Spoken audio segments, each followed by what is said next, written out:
That's right, Shep. This morning, a federal judge here in Washington ordered the State Department to expedite its review of 14,900 emails recovered by the FBI investigation. The nearly 15,000 emails were found by the Bureau when they searched Clinton's personal servers used exclusively for government business. These emails had been deleted and not among the records turned over to the State Department. And we also learned today that there are at least 6 disks of data and tens of thousands of documents. Given Judicial Watch, that's the group that brought the suit's specific interest in the contents of one of the disks, U.S. District Judge James Boasberg ordered that the State Department place priority review on those nearly 15,000 emails, and that review has to be completed by September 22nd.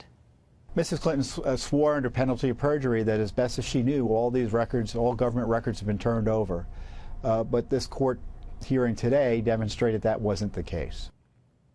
And late Friday, a different federal judge here in Washington, in a different Freedom of Information Act lawsuit, said Clinton will be required to answer questions under oath about her email practices before the election, Shep. What's the State Department said, if anything, in response?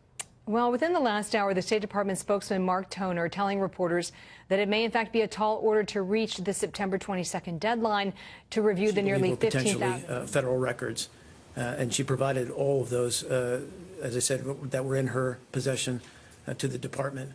The FBI, obviously, in the course of its investigation, seems to have found other documents.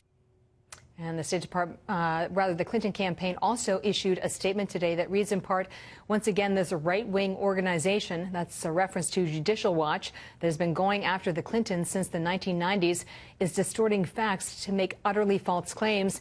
No matter how this group tries to mischaracterize these documents, the fact remains that Hillary Clinton never took action as Secretary of State because of donations to the Clinton Foundation.